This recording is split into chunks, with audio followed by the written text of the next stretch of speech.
สบายดีดูลูกผู้งามแท้นี่ไพ่งามกูกันนี่เอ้าเจ้าบ่งามอีหล่าซื้อยังลูกชื่อนั่งหมูพ่อแม่เจ้าอยู่ไสลูกอยู่เฮ็ดงานอยู่ไสจักเลย เอ้าคู่มือนี่อีหล่าอยู่กับไผลูกอยู่กับพ่ออยู่กับพ่อกับแม่เจ้าปะกันบ่โดยเด้อเอาไม้เด้อนางเด้อโดยเด้ออันเจ้าเอาไม้ให้น้องเพิ่นนั่นนึงไอ้ถามนั่นนึงเจ้านี่ใช่แล้วบ่เป็นนี่ไม่นี่ใช่ไหมเด้อลูกนี่ใช่ไหมนี่ใช่ไหม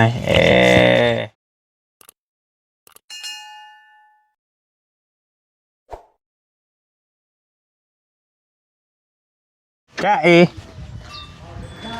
เฮ็ดหยังอยู่กำลังนึ่งข้าวบ่โอ้คนกลุ่มคุ้มอยู่โอ้สวัสดีเด้ออยู่กับไผน่ะอยู่กับลูกผู้หนึ่งเด้ไปอาบน้ำจะหน่อยมาบ่ไปนำเจ้าไปกล้าบ่ย่านได้ติอาบน้ำป่วยบ่กล้าบ่กล้าแล้วก็ย่าลูกบ่เป็นหยังก็นั่งหนึ่งข้าวแรงบ่คือหนึ่งตะเว้นตะเวียงแท้มาแต่เช้ากินข้าวใหม่มันหลุดอ่อน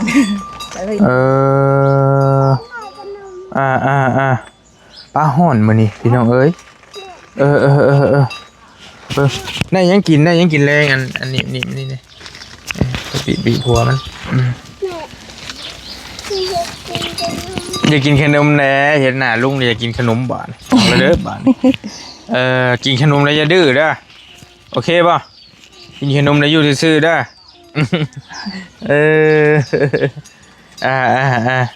ปะกินได้ยังกินแรงยังบ่ได้ยังบ่ได้ยัง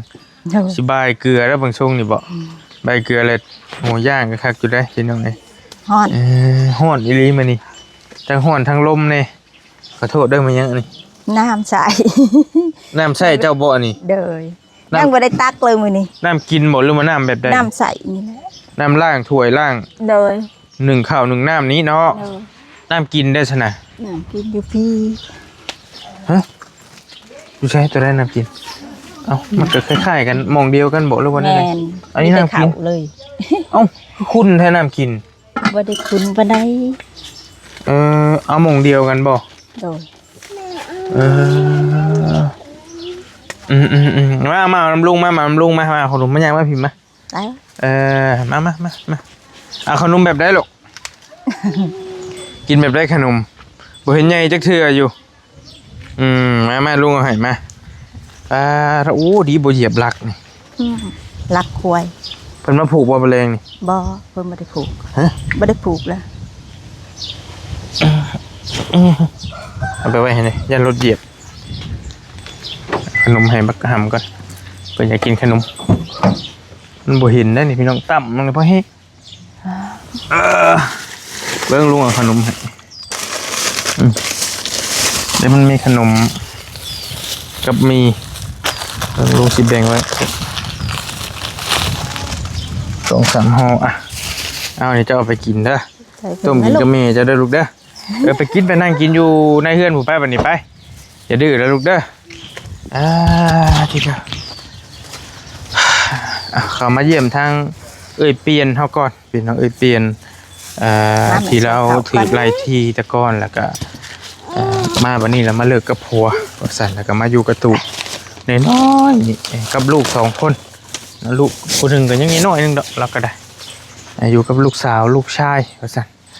แล้วก็พากับผัวแล้วก็ชื่อว่าแล้วก็เป็นแม่ห้างนะเป็นแม่ห้างผัวป้าแล้วสั่น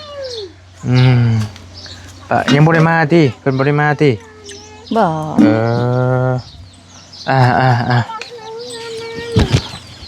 เรื่องวันยันวันนอนรวยอยู่ในใช่แล้ว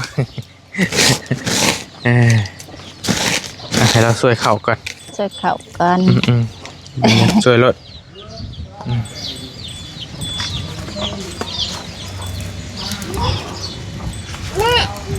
เดินไงจะคือดิน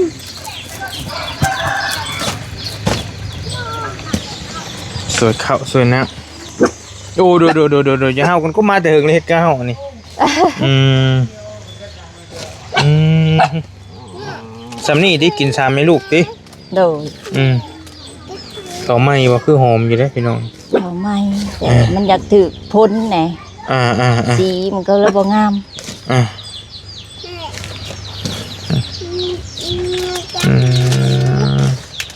ยึด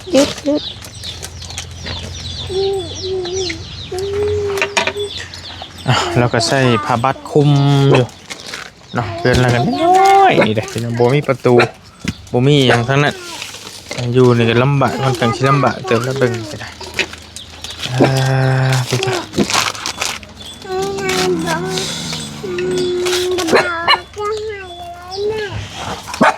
ยังลูกว่ายังลูกมอมแมมอยู่จะบ่ได้ไดให้แม่แก้ให้ไปแม่แก้ให้ดู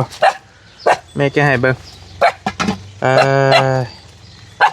แก้ขนมให้เพิ่นเอ้ามาเถอะมันหาก็มาเฮากันนั่นก็ได้ซิ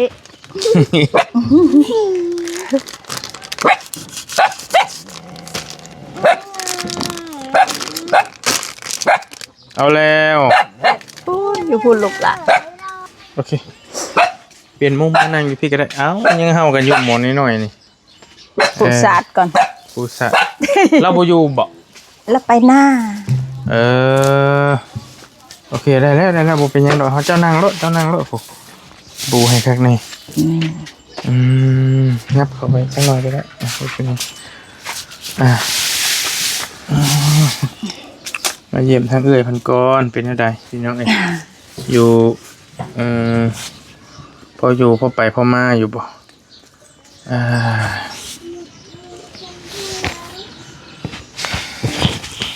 หนาวบ่ยามมื้อคืนกลางคืนนี่ก็บ่ได้หนาวปานใดแต่ว่าช่วงนึงน่ะก็บ่เว้าเลยเนาะมันหนาวเลยเนาะช่วงยามหนาวน่ะก็หึมเลยพี่น้องเอ้ยกระตุกน้อยๆนี่ครับพออยู่พอไปพอมาอยู่แต่ว่ายามร้อนอยู่แล้วเจ้าอยู่บ่ไหวต้องเฮาเบิ่งขนาดว่าอันนี้ก็ยังเหือดนี่แหละพี่น้องเอ้ยแต่อันนี้เรานอนหน้าเลยบ่รู้บ่แรงมาตะแรงเพิ่นมาแล้วบ่าวเพิ่นไปงานปูนเห็นบ่โดยก็เวะหาสเตลมาบ่ลีก็เลยมันเยี่ยมเพิ่นก่อนจักหน่อยว่าซั่นกินข้าวกินน้ากับยังซั่นมื้อนี้เอ้ย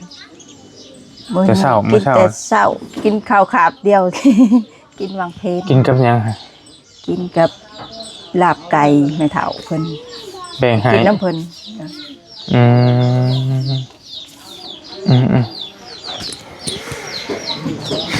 บ่ได้มีโทรศัพท์อีหยังติดต่อหยังกับไผหยังเลยบ่จังได๋อยู่แบบนี้อยู่เพราะว่าเห็นทางอ้ายเพิ่นหั่นส่งหาบริเรื่อยๆอยู่ส่งทางกลับคืนแม่นเพิ่นถามเฮาอยากข่อยสิเมื่อสวรรค์อะไรว่าซั่นแล้วก็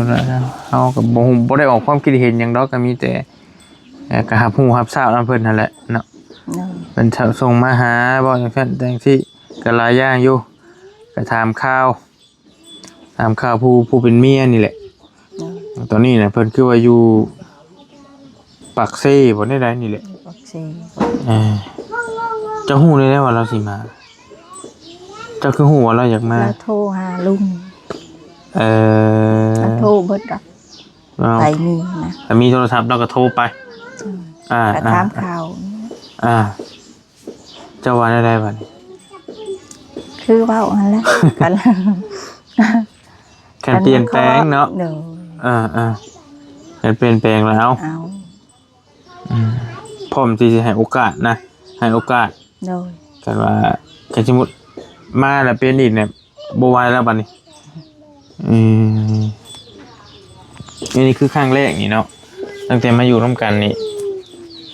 จากกันครั้งแรกนี้เนาะจักเดือนแล้วนี่ยังบ่ทันฮอดเดือนบ่เพิ่นไปแต่เพิ่นอยู่นำได้แล้ว 4-5 เดือน5 เดือน 6 เดือนพุ่นแหละ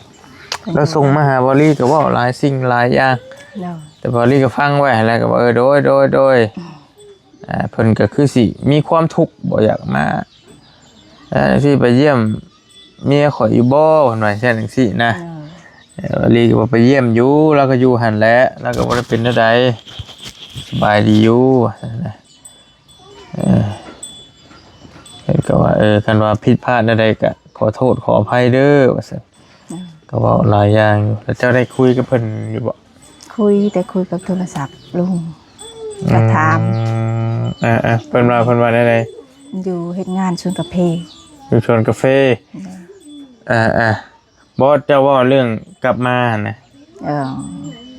ก็ถามกับเพิ่นว่าเพิ่นสิหาเงินมาขอ หาเงินมาขอหาเงินมาขอแค่นี้ เด้อทางปีว่าคันบ่ขอคักแหน่ก็บ่เอา แต่ว่าเจ้าก็ว่าเรื่องนิสัยใจคอนั่นแหล้วให้ปรับเปลี่ยนไหมบ่ เด้อ บ่ให้เป็นคือเก่า เพิ่นก็ว่าเพิ่นสิ เปลี่ยนพร้อมเปลี่ยนตัวเอง เด้อ คือเราให้บอลลี่ฟังหันว่าอ้ายเราหันกับหลายอย่างอยู่อย่าคึงเมียประเด็นหลักๆก็อย่าคึงเมียไปหันไปนี่แล้วก็บอกว่าอยากให้ไปใช้นะไป แล้วก็คิดว่าย่านนะย่านพวกขี่ม้าขี่กาวว่าสิเพิ่นย่านบางเทื่อไปผู้เดียวว่าสิล่ะก็ก็เข้าใจเด้อก็บ่อยากให้ไปผู้เดียว อยากให้ไปกับเราก็ไปกับหมู่ก็ได้แต่ว่าเวลาเพิ่นอยู่ก็สิไปกับเพิ่น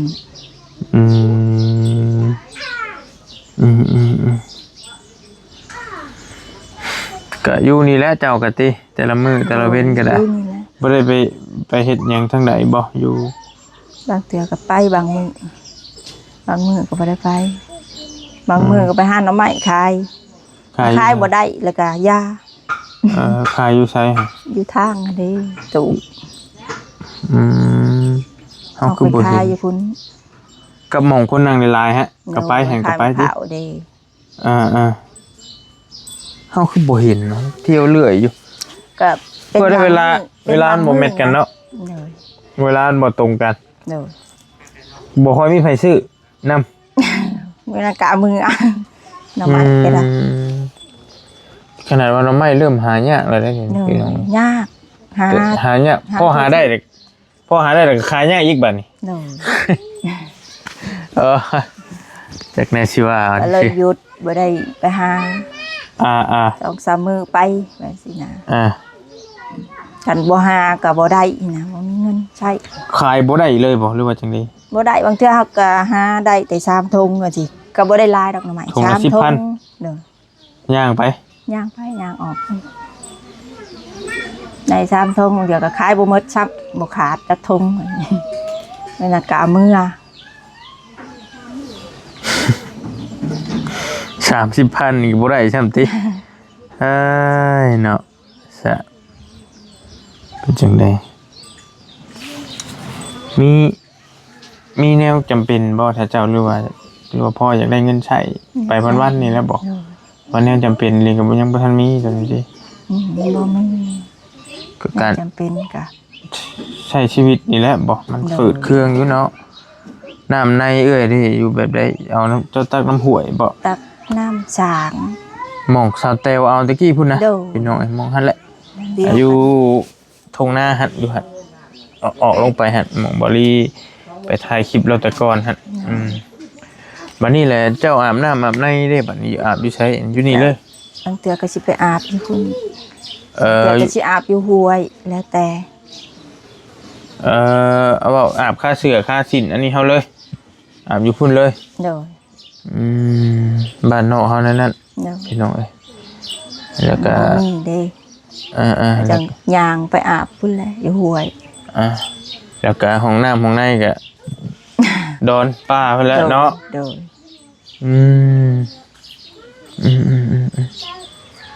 แต่ว่าดินแล้วมีแล้วนี่ทางหลังนี้ทางกระตุกแล้วนี่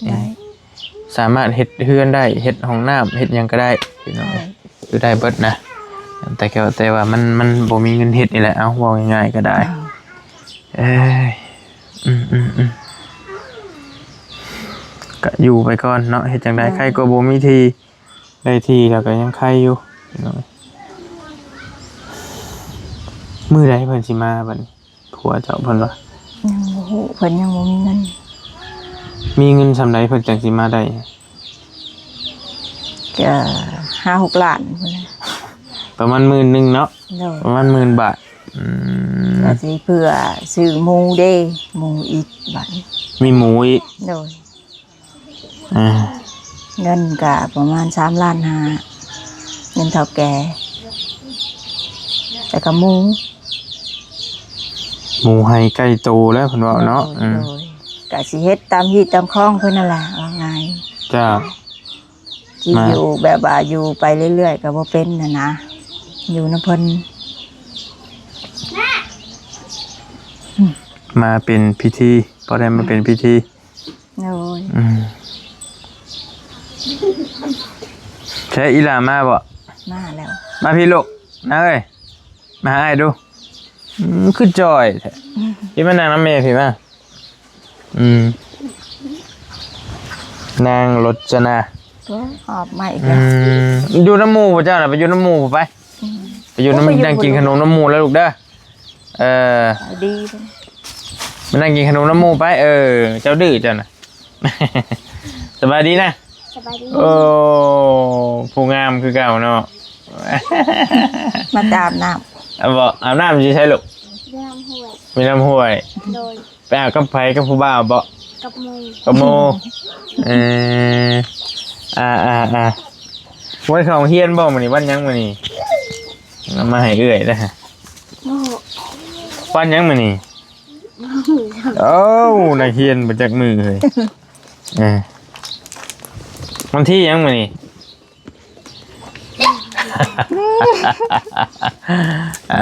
หมู่บ้านวันยังหมู่บ้าน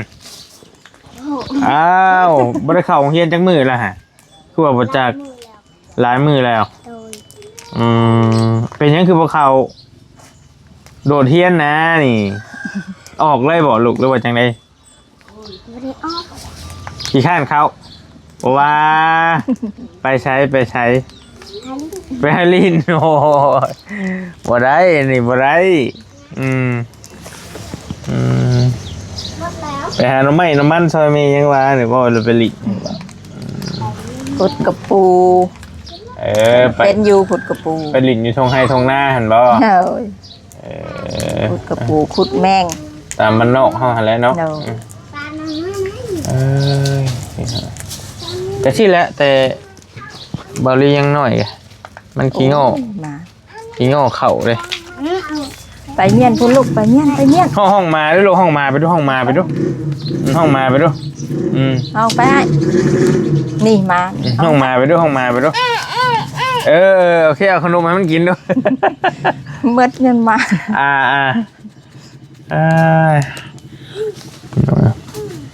กีฬาจอยลงหมดนี่นะนี่ตัวจังไหนที่ทำเก่าจอยเราได้เห็นแต่หึงเลยนี่กินทอดพอปะพอคนไหนพอคนไหนพอคนใหม่คนเก่าบอกินทอดบะเป็นยังกินทอดก็เห็นแล้วเมื่อใช่บูดไม่ค่อยเมย์เจ้าไรแล้วเมื่อบ่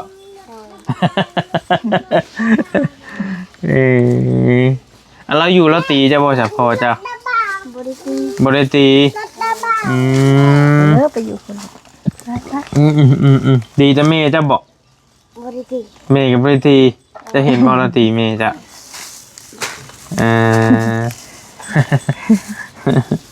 เมย์ก็คือไรเพื่อแต่เราเป็นเราบริตีเมย์จะเราห่วงเกินเมย์เจ้างามบ่ห่วงอะไรเห็นได้สินะบริงามโมงามนี่ได้โมงามเราสิห่วง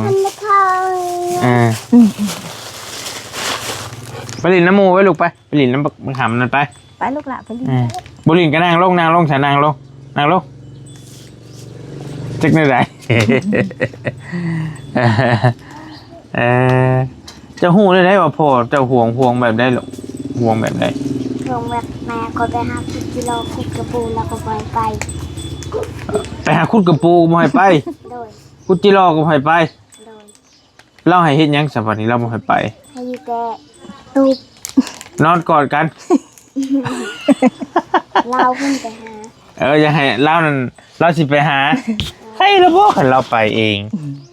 แม่จะว่าเราก็บ่ค่อยไปสิคันเราไปเรากุ้มแม่เราก็นอนอยู่ไปสิมักทุกข์ยากมีแต่อยากสบายทั้งนั้นแหล้วไผก็ได้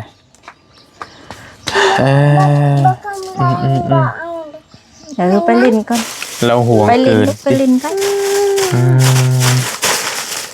อยากได้ยังอยากได้ยัง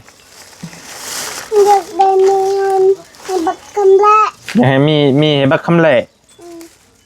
ให้มันเฮี้ยน ให้มันให้ยังบักคำเละ ใส่พื้นที่ กลับไปแบ่งให้เลยไอ้ตู้มาแต่หน้าเลย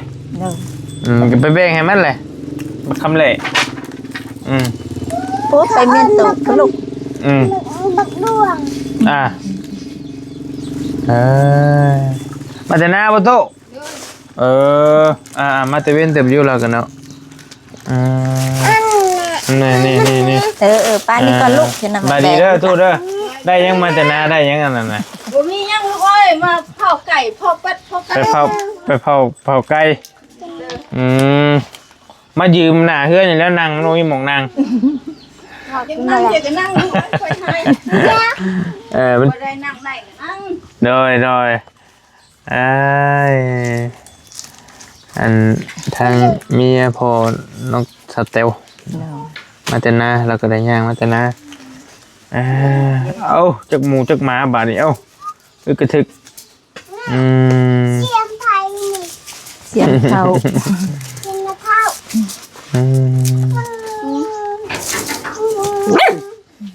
จักโตหมาเจ้าลูกตัวเดียวนี้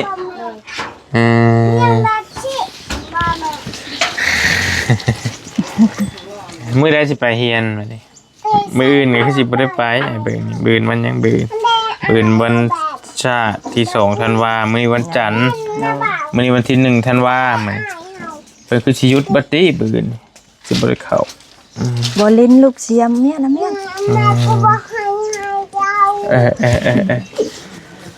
ป้าจะพาคนไปก็ได้ไปคุยกับอีนางน้อยหนึ่งก็ได้แหละเดี๋ยวสิออกไปเบียดก่อนคุยกับอีนางน้อยหนึ่งก่อนโอเคเอามีไปรถพาคนไปต้มกินมีแล้วคุยกับอีหล่าน้อยหนึ่งก่อนเราเป็นยังโอเค ทีมจริงใดดิ นี่จังใดหนีเอานี่จับหัวบี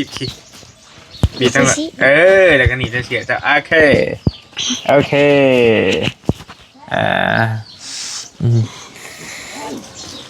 กินข้าวกับยังวันนี้แล้ว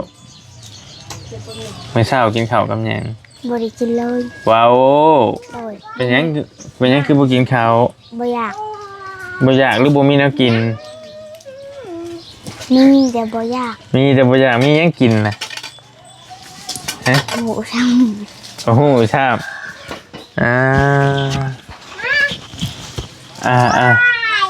บ่ได้กินข้าวเลยแต่เช้านี่ โดย บ่ว่าจะพอจังจอย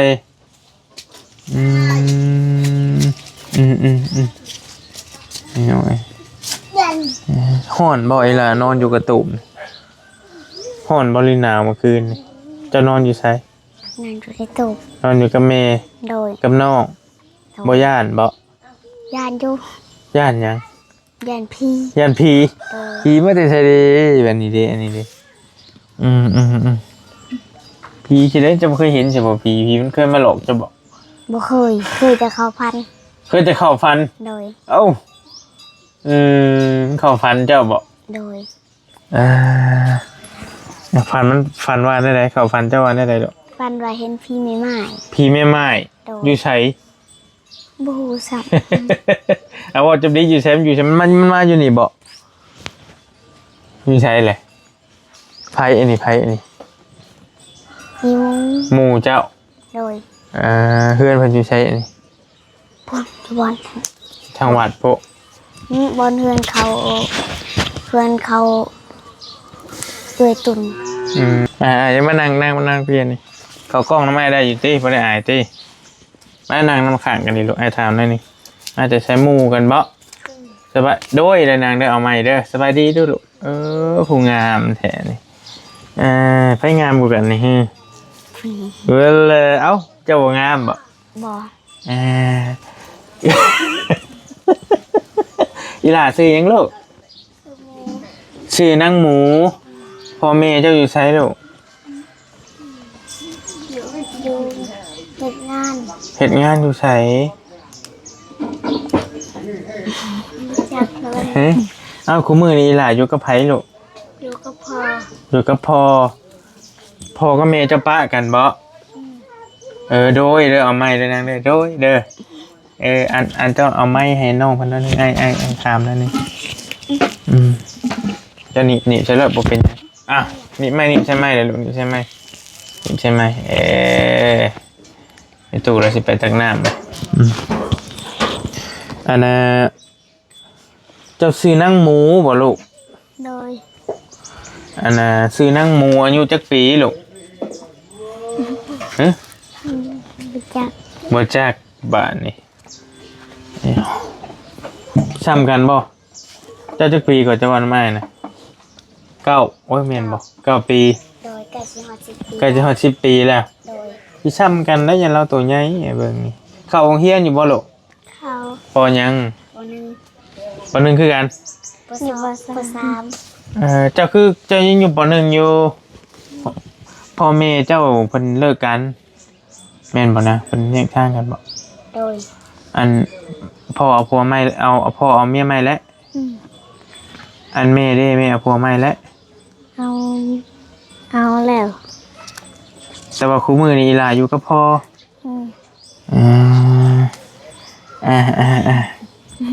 กินข้าวกับหยังมื้อนี้ลูก กินข้าวกับน้ำตาล กินข้าวกับน้ำตาลโดยเด้อเอาใหม่ลูกโดยเด้อลงท้ายด้วยว่าโดยหรือเจ้าก็ได้เด้อโอเคบ่เป็นหยังเริ่มใหม่ก็ยังบ่ทันลืมเด้อันคือกินข้าวกับน้ำตาลมักกินข้าวกับน้ำตาลบ่หรือว่าได้ลูก มากินข้าวกับน้ำตาล หรือว่ามันบ่มีแนวกินบ่หรือว่าจังได๋ มันบ่มีแนวกิน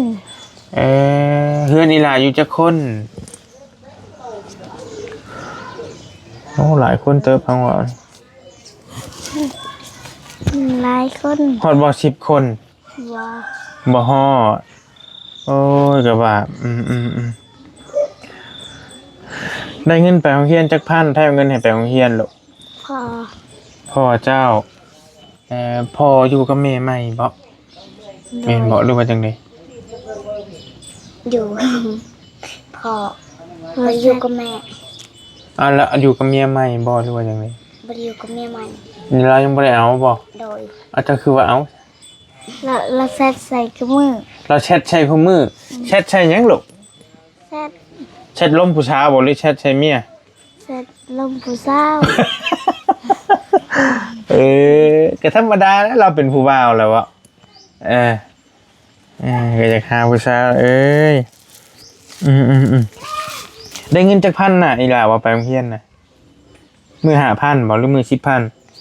มือ10,000ก็มีมือ5,000ก็มี หลายชุดได้เท่าใดลูกบ่จักติ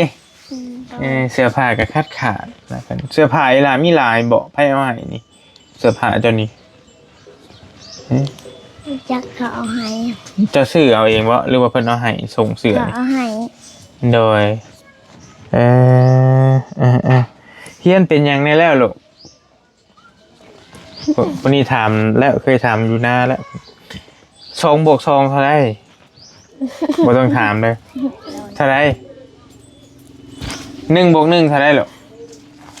เป็น2 2บวก 2เป็น3ว้าบ่แม่น2 บวก 1เท่าไหร่นี่เท่าไหร่ จัก อะไรนะนี่นิ้วมืออ่านจักนิ้วเป็น3 3 บวก 4เท่าไหร่ นี่นิ้วมืออ้ายนี่3 บวก 4 เห็นบ้าง ไอ้เห็ดผิดเลย3 บวก 4นี่มีจังนิ้วนี่มีจังนิ้วนับเบิ่ง เป็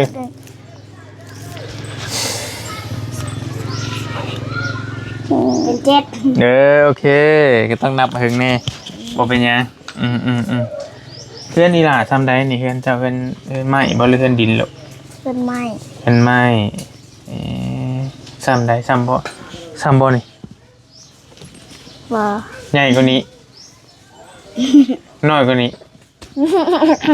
มีเงินครัวหรือ อีหล่ามีหน้าเห็ดบ่ นี่ มีหน้าเห็ดได้ข้าวหลายบ่กุ้มกินอยู่บ่เอา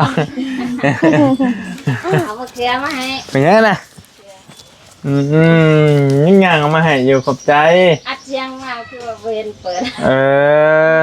ขอบใจด้วยสเตลด้วยขอบใจแล้วยางเอามาเขือมาให้อยู่ขอบใจหลายๆสเตลเพิ่นเอามาให้ฮู้จักเราบ่นี่ ไม่จับ ฮู้จักเราอยู่มากับไผน่ะมากับสีใส่เฮ้ยคุยกับหลานก่อนแป๊บนึงเห็นไหมเคยเข้ากล้องไผอยู่บ่เข้าแต่กล้องอ้ายนี่บ่เคยเข้ากล้องเคยออกกล้องอยู่บ่เคยอายบ่ บ่ อายดีบ่ต้องอายก้มอายกินบ่ได้เด้อบ่ต้องอายมันเสื้อผ้ามีจักชุดลูกชุดนักเรียนนึกเบิ่งบ่ต้องอายบ่รถบ่ต้องญาติมีจักชุดปึ้มมีจักเล่มมีจักอันเจ้าขาดยังฮะเขาโรงเรียน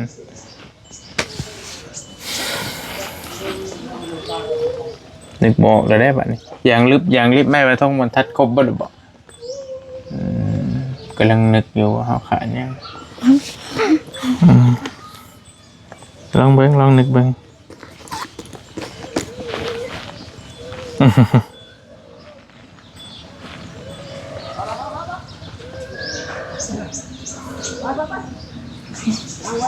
นึกบอกถามบาทครบบ่แล้วบ่อีหลายอยากได้ยังเกี่ยวกับโรงเรียนซะ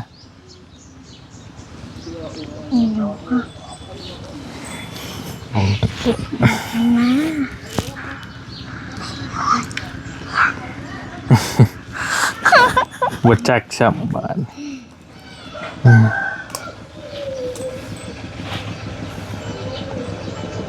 อันน่ะ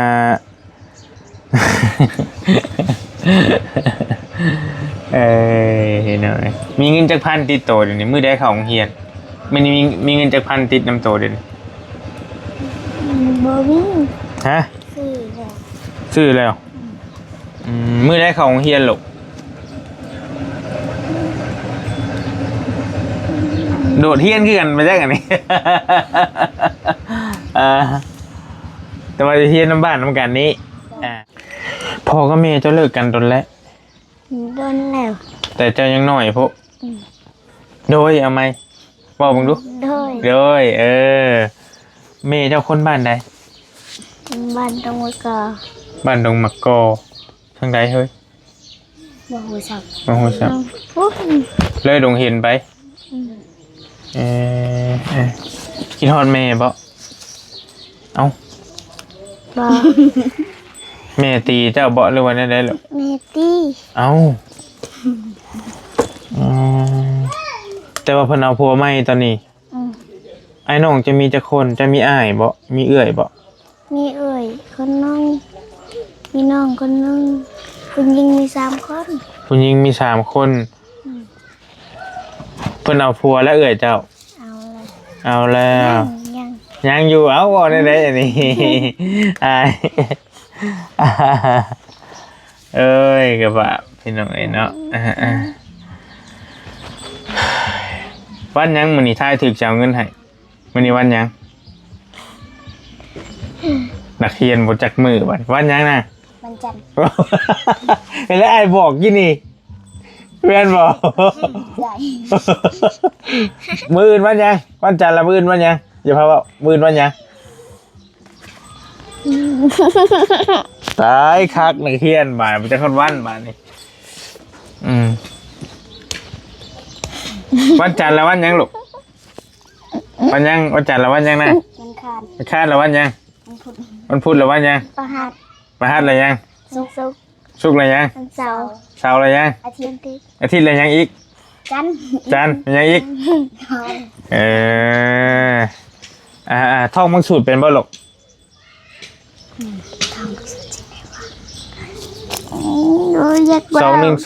224 236สินะ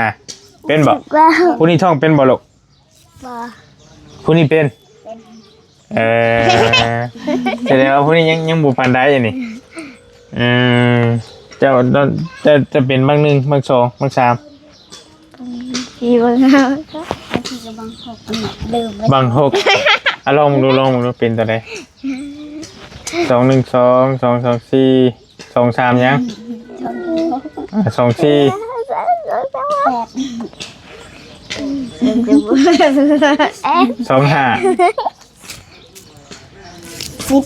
26 27 28 29ให้จะเป็นกี่กัน20แม่นบ่วะ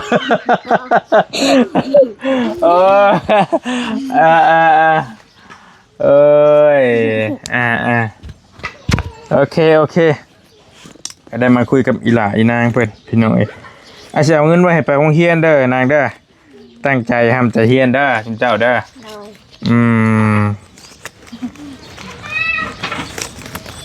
เอาไปได้นี่สมมุติว่านี่ถามพวกนี้ก่อนเอาตัวใดเอาตัวนี้ไอ้ใบยังนี่เอาตัวนี้ใบยังตัวนั้นได้หลายกว่าตัวนั้นใบยังไงมันจะหดเงินบาทนี่ชื่อเพนอยู่โลก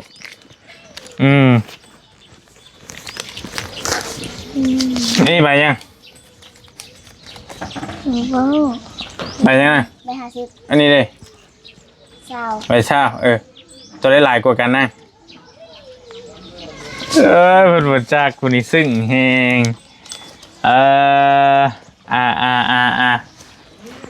นี่น้องฮะตักน้ำบ่เฮ้ยน่ะตักน้ำเปลี่ยนไม่ตู้บ่ไปตักมองเก่าหั่นบ่โอเคสเต็ปยาอยากชิมล่ะยาอยากชิมล่ะเอาไอ้ให้เด้อไว้แปลงเพี้ยนนั่นเด้อขอบใจโอเคไปป้าเด้อเดี๋ยวไปเอาขนมมาให้มิตู้แล้วกันมาฝากเราเนี่ยจังหน่อยเด้อโอเคตั้งใจเฮียนนั่นเด้อสวัสดีมั้งดูโอเคเป็นอย่างอายุวันนี้ไปเจ้าก็ได้มาเอาขนมมาให้มาแบ่งกันกินเด้อมาคำหน่อยได้นี่เป็นยังไงเริ่มแรงแล้วขนมให้น้องๆพันก่อนไปแบ่งกันกินขนมแซ่บๆเด้อไปแบ่งเมตู้น้ำเนยเด้อไปแก้แบ่งให้เมตู้แล้วน้ำเนยฮะเด้อแก้ไปป้าก่อนตั้งใจเฮียนได้นางเด้อจะโดดเฮียนเรื่อยอยู่บางช่วงนี้แล้วเมตู้เด้อขนมเด้อแบ่งน้ำลานให้แล้วแบ่งกัน